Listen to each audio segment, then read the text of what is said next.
সবজির মধ্যে যত রকম সবজি আছে তার মধ্যে বেগুনটা হচ্ছে অন্যরকম একটা সবজি, যেটা দিয়ে ভাজি, ভর্তা, রান্না যাই করি না কেন খুব অল্প সময়ে করে নেওয়া যায়। আজকেও আমি সেরকম অল্প সময়ে ঝটপট বানিয়ে নিয়েছি এই মজার রেসিপিটা। কিভাবে এই মজার রেসিপিটা বানিয়েছি, উপরে হবে ক্রিস্পি আর ভেতরে হবে জুসি, সেটা যদি দেখতে চান আপনারা আমার সঙ্গে থাকুন।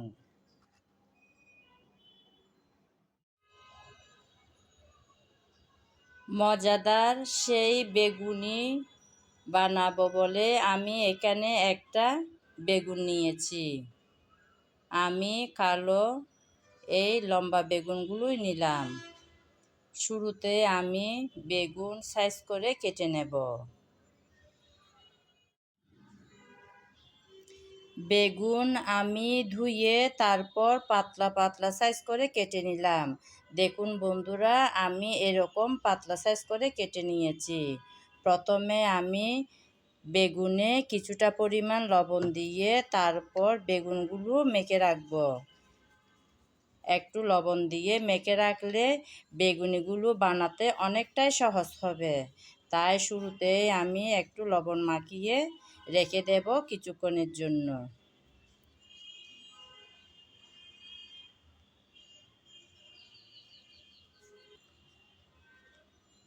সবগুলো বেগুনের গায়ে আমি লবণ মেখে নিলাম। এখন এই বাটিটা একটা সাইডে সরিয়ে রাখব। এখন আমি বেগুনি বানানোর জন্য ব্যাটার বানাবো। তাই নিলাম একটা বাটি। এই বাটিতে আমি বেসন দিচ্ছি। প্রথমে দিলাম 1 কাপ পরিমাণ বেসন, তারপর দেব 1/2 কাপ পরিমাণ বেসন। আমি এখানে 1.5 কাপ বেসন দিয়েছি। এখন দেব 1/2 কাপ পরিমাণ ময়দা।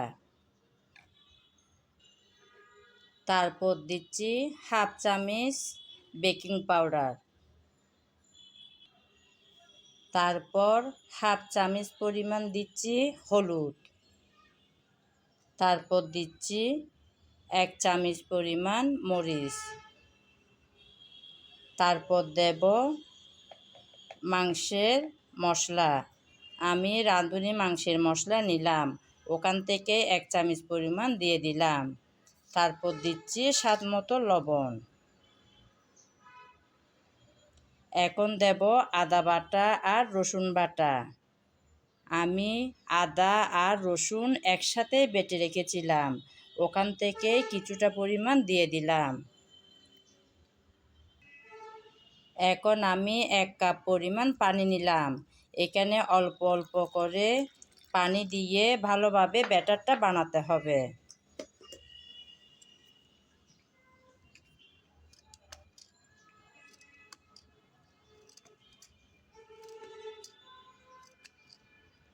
আমার মনে হয় আর একটু পানি লাগবে, যেগুলো ছিল সেগুলো দিয়ে দিলাম।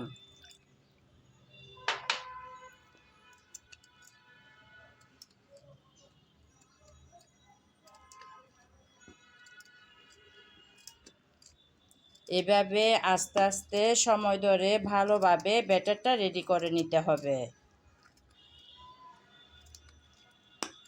আমার মনে হয় 1 কাপ পানি দিয়ে ভালোভাবে ব্যাটারটা রেডি হবে না, হয়তো আর একটু পানি লাগতে পারে। আমি ভালোভাবে ব্যাটারটা গুলে নিয়ে দেখব পানি লাগবে কি না। মনে হচ্ছে আর একটু লাগবে। এখন আমি আর একটু পানি দিয়ে দিচ্ছি। এখন আর একটু পানি দিয়ে একটা কাঁটা চামচের সাহায্যে ভালোভাবে আমি ব্যাটারটা গুলে নেব। আপনাদের যেভাবে ইচ্ছা, যেভাবে সুবিধা হয় সেভাবে ব্যাটারটা গুলে নিতে পারেন। আমার বাটিটা একটু ছোট হয়ে গেল তো, তাই একটু কষ্টই হচ্ছে। আমি এখন একটা কাঁটা চামচের সাহায্যে ব্যাটারটা রেডি করে নিচ্ছি। পানি কিন্তু একসাথে দিলে হবে না। পানি একসাথে দিয়ে দিলে ব্যাটারটা হয়তো পাতলাও হয়ে যেতে পারে, তাই দেখে শুনে বারবার একটু একটু করে দিয়ে ব্যাটারটা রেডি করে নিতে হবে।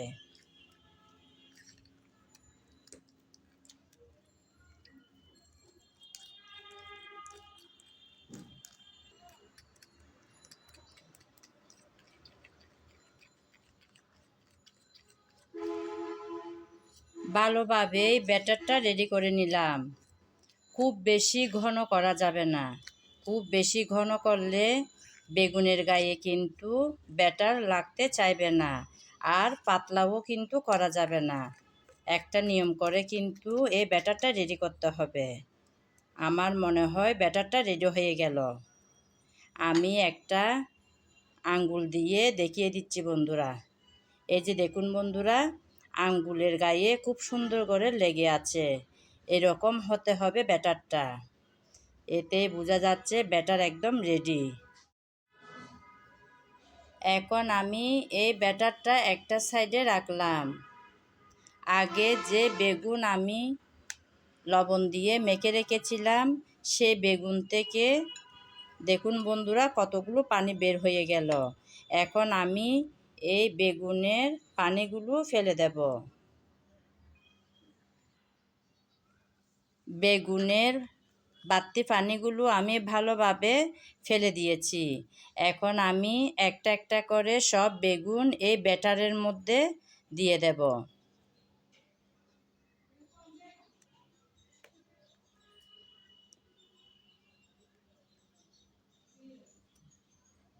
আমার আজকের ভিডিও যদি আপনাদের ভালো লেগে থাকে তাহলে আমার চ্যানেলটি সাবস্ক্রাইব করে আমার পাশে থাকবেন। আর যদি ফেসবুক পেজে দেখতে পান তাহলে পেজটি ফলো করে দেওয়ার অনুরোধ রইল। সবগুলো বেগুন দিয়ে দিলাম। এখন আমি ভালোভাবে ব্যাটারে চুবিয়ে রাখব, যাতে বেগুনের গায়ে ভালোভাবে ব্যাটারটা লাগে।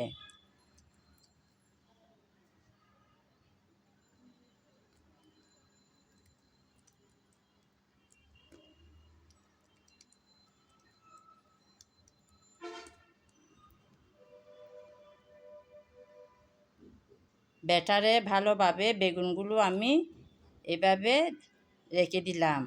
এখন চলে যাব রান্নাঘরে। চলে আসলাম বন্ধুরা আমার রান্নাঘরে। আর আমি চুলায় একটা প্যান বসিয়ে দিলাম, তাতে দিয়ে দিচ্ছি পরিমাণ মতো তেল। যেহেতু বেগুনি ভাজা হবে ডুবো তেলে, তাই অনেকটা পরিমাণ তেল দিয়ে দিলাম।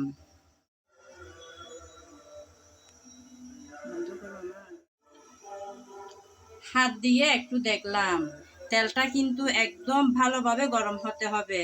তেল কিন্তু গরম হয়ে গেল। এখন আমি একটা একটা বেগুন এই যে ব্যাটার থেকে নিয়ে গরম তেলের মধ্যে ছেড়ে দেব।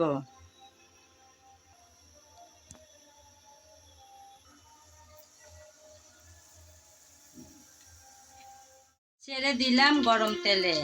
একটা দেওয়ার পর বেশে উপরে উঠে আসলে তখন আরেকটা দিতে হবে। একসাথে সব দিলে কিন্তু হবে না। এই ধরনের টিপসগুলো সব মেনে চললে অবশ্যই ঠিকঠাক হবে।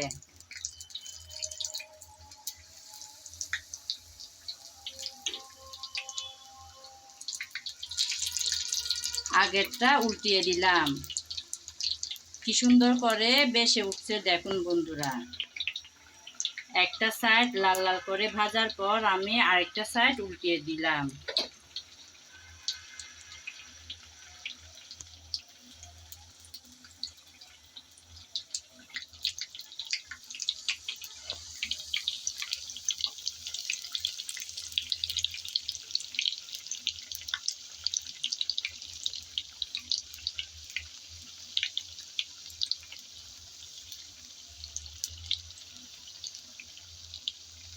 নেড়ে চেড়ে ভালোভাবে উল্টিয়ে পাল্টিয়ে ভেজে নিতে হবে।